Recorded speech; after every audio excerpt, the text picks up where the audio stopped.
I'm the kind of man who taught a boy how to be strong and then had to watch that strength get him killed. My name is Frank Sullivan. I'm 78 years old, and for most of those years I've lived right here in this house, in this town. I worked the line at the factory, just like my father did. Back in '69, when the draft notices started arriving like bad news in thin envelopes, our town was full of a certain kind of quiet, a heavy, patriotic quiet. My nephew, Michael, and he was my sister's boy. He got one of those letters. He was 18, and I was the one everyone looked to, the steady one. I told them all we had to be proud. I insisted on it.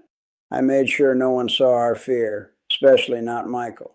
I thought that was my duty. I thought that was love, but I was wrong. I was just afraid, and I made him carry my fear along with his own. I can still remember the day he left. The Greyhound station smelled of diesel fumes and something else, a kind of clean, starched terror coming off the new uniforms. I remember the wool of his jacket felt rough and unfamiliar when I pulled him in for a hug. It was too quick, too hard. I couldn't let him feel me shaking. The loudest thing in my head was a prayer, just a whisper. Please be safe. Please come home. But the words that came out of my mouth were different. They were loud so everyone could hear. You make us proud, son. I said it like a command, not a comfort. I see people now so sure of everything, yelling their beliefs at each other, and I recognize the sound. It's the sound of people using pride to keep the fear out. I know that sound better than anyone. I used to speak it fluently. It's a language I've spent 50 years trying to forget. Back then, this town ran on a different kind of fuel. It wasn't just coal for the factory furnaces. It was this thick, heavy sense of duty. Every morning the same whistle blew, and every evening the same men walked home with soot on their collars and a quiet certainty in their eyes. We believed in hard work and keeping your head down and in doing what was asked of you. When the war started to feel closer, that belief just got louder. It wasn't in what people said, but in what they didn't. We didn't talk about fear. We didn't question the letters arriving in mailboxes. We'd just nod a little tighter around the jaw and talk about making the country proud. It was a language of silence, and everyone spoke it. I was the family's expert translator. When my sister, Martha, would start to tremble when the news came on, I'd be the one to put a hand on her shoulder and tell her that her boy, Michael, was strong because we were strong. It was the only way I knew how to hold us all together. Then the letter came for him. It wasn't dramatic like in the movies. It was just a piece of mail, thin and official, lying on the stack with the electric bill. But it changed the air in the house. It was like a window had been broken in winter. You couldn't see the crack, but you could feel the cold seeping into every corner. Martha held it in her hands like it was something fragile that might burn her. I took it from her. I was the one who read it out loud, my voice steady, betraying none of the hollowness I felt in my own gut. I remember the words, "Greetings from the President," and how absurd they sounded in our small kitchen. That night, I told Michael that this was his moment to become a man, to honor his family and his country. I used words like courage and destiny. I see now they weren't for him. They were for me. They were stones I was piling up to build a wall around my own terror, and I was forcing him to stand on the other side of it all alone. The worst part, the part that still keeps me up some nights, was the letter he sent me from over there. It arrived months later, the paper so thin you could almost see through it, smudged with dirt and sweat. He wasn't a soldier in that letter. He was just a boy, my boy. He wrote that he wasn't scared of dying, not really. He was scared of dying for a reason he couldn't feel in his bones anymore. He was asking for permission, I think. Permission to be afraid, permission to be human. And what did I do? I sat right here, at this very table, under this same light, and I wrote back a sermon. I wrote about duty. I wrote about not letting us down. I told him that fear was a luxury we couldn't afford. Every word was a lie, a betrayal dressed up in the uniform of love. I sealed the envelope and mailed my cowardice halfway around the world, hoping it would look like strength when it arrived. I never got another letter back. The day they came, the sun was shining. I hate that I remember that. It felt wrong, like the world hadn't gotten the message. I was at Martha's house fixing a squeaky hinge on her screen door. Then the car pulled up. A dark, official-looking car that didn't belong on our street. Two men in uniform got out, their movements crisp and practiced. I remember the sound of their shoes on the gravel driveway, a slow, deliberate crunch, crunch, crunch that seemed to count down the seconds we had left of our old lives. I saw them through the screen door, and everything inside me went cold. All that talk of pride, of duty, it just evaporated. I was just a man watching two strangers walk up his sister's porch to break her heart, and I couldn't move. I couldn't even breathe. In that moment, I wasn't the strong one. I was just the first one to know. One of them was holding a box. Inside it was a flag folded into a perfect tight triangle. When he presented it to Martha, she didn't cry, not at first. She just took it, her hands trembling so badly I thought she'd drop it. I've never forgotten the weight of that silence. The flag looked heavy, heavier than cloth should be. It wasn't a symbol of a hero. It was the entire weight of a 19-year-old boy. All his fears and his hopes and the questions he asked in his last letter, all of it crushed and folded into 13 neat corners. I had told him his duty was to be strong, to carry the honor of his country. But looking at that flag in my sister's hands, I realized his real burden wasn't a rifle or a pack. It was the weight of all the words we should have said. It was the weight of the fear we refused to let him share. They said a few words, I don't remember what they were, something rehearsed, something about sacrifice and a grateful nation. It was just noise. The only thing that was real was the look in my sister's eyes when the front door closed and we were alone with that flag on her lap. She finally started to sob, a sound so quiet and broken it felt like the whole house was crumbling from the inside out. And I just stood there, useless. All my big words, all my lectures on courage had amounted to this, a folded piece of cloth and a silence so deep it felt like drowning. That silence became the third person in the room. It followed me home. It sat with me at this kitchen table for 50 years. It's the sound of a question that was never answered. It's the sound of a boy asking for permission to be afraid and getting a sermon in return. That silence is my penance. For 50 years, I've replayed that moment at the kitchen table. The house was quiet. The only sound was the scratch of my pen on the paper. Michael's letter was right there beside me, practically begging for a human response. He was asking for his uncle, for the man who taught him how to bait a hook. Instead, I gave him a general. I wrote about duty, about the cost of freedom, about honor.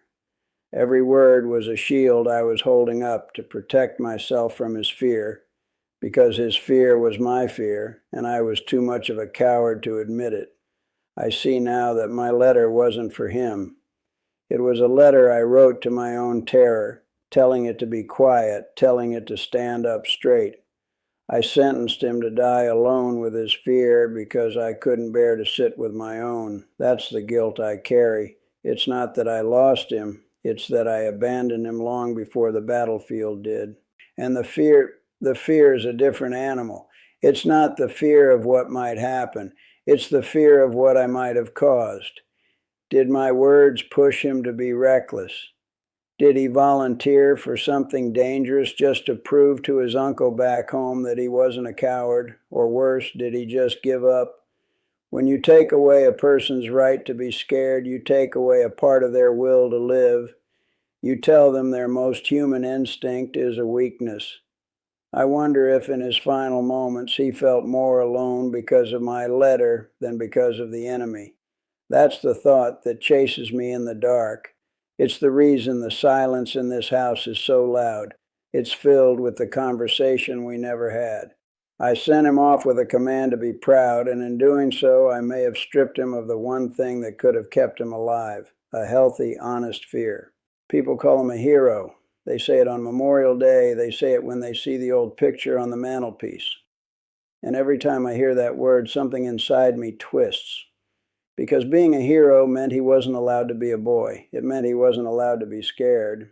For 50 years, I've nodded along, accepting the condolences and the praise for his sacrifice. But it always felt like a lie. We buried the boy and put up a monument to a myth. The real trauma wasn't just the officer at the door or that perfectly folded flag. It was the lifetime I've spent participating in the erasure of the person he actually was.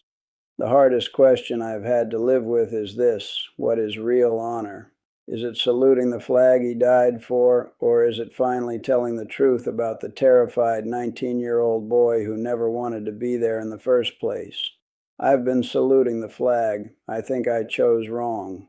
I see it now, not in the headlines, but in the small places. At the diner, the post office, the way people talk. They don't talk to each other anymore. They talk at each other. Their voices are so loud, so full of this sharp, brittle certainty. It's a different kind of noise than we had back then. Our fear was a quiet thing, a heavy blanket we all huddled under together. We didn't shout what we believed. We just swallowed what we doubted. We thought that silence was a form of strength, a kind of shared duty. But this new noise, this constant angry shouting, it sounds just like the voice I used in that letter to Michael. It's the sound of people using pride as a shield to keep their own terror out. It's a language I know by heart. And hearing it everywhere now feels like a ghost has come back to my house. A ghost I thought I had buried a long, long time ago. The strangest part is that back then we thought we knew who the enemy was. It was someone far away on a map. But here, on our street, we were neighbors. We shoveled each other's driveways. We shared a quiet understanding, even if we never spoke of the one thing that truly scared us all. Today, it feels like the battle lines run right down the middle of the family dinner table. I watch the news and I see faces twisted with a kind of righteous anger.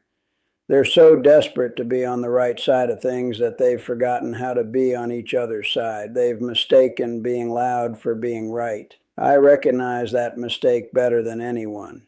It's the loneliest place in the world, standing on a mountain made of your own convictions, only to realize you're the only one up there. It's a cold, empty victory.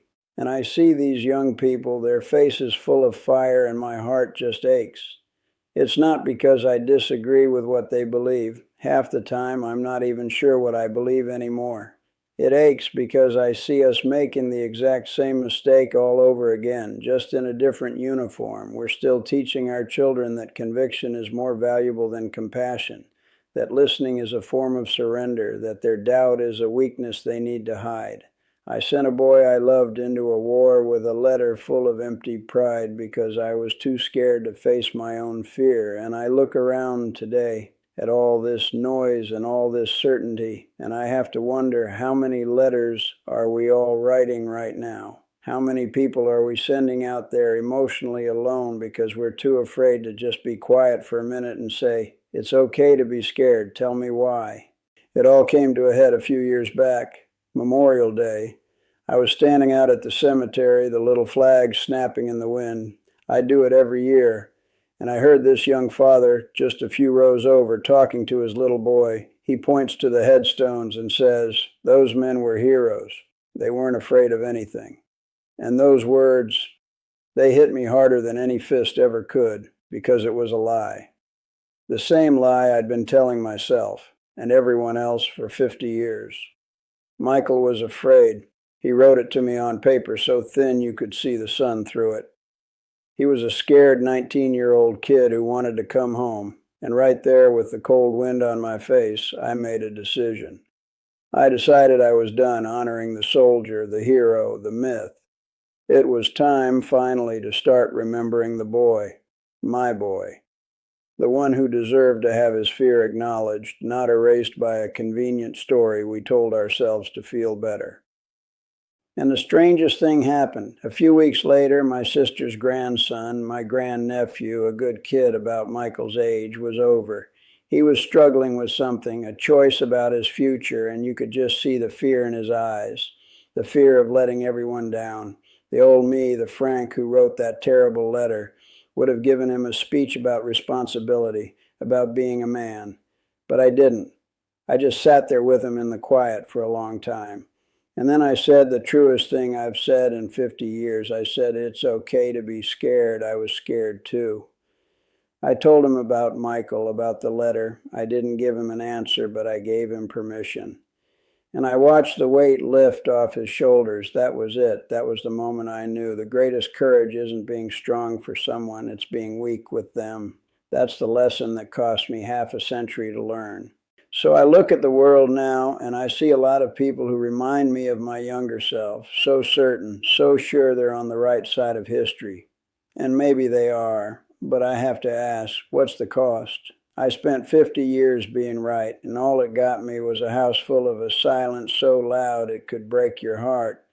It took me that long to learn that your beliefs, they don't keep you warm at night. The people you love do, and we're forgetting that. We're so busy shouting what we believe that we've forgotten how to just sit with the people we're shouting at. We're trading our families and our neighbors for the cold, lonely comfort of being right. That's a bad trade. It's the worst trade you can possibly make. I know. I made it once with a boy who deserved so much more than my pride. I sent a sermon when he needed his uncle. That's a debt you can never truly repay. So here's what I ask. It's not much. The next time you're in one of those arguments with your son, your neighbor, anyone you care about, and you feel that heat rising in your chest, that need to win, just stop for 1 second. Don't say the clever thing you're thinking of. Instead, look them in the eye and ask a simple question. What about this is scaring you? Or maybe, help me understand what you're afraid of here. Then just be quiet. Don't plan your answer, just listen. You might not solve the world's problems, but you might just keep from breaking your own small piece of it. You might give someone the one thing I never gave Michael, a safe place to land. Don't let your certainty write a letter that you'll spend the rest of your life regretting. Please, just listen. It's the only thing that breaks the silence.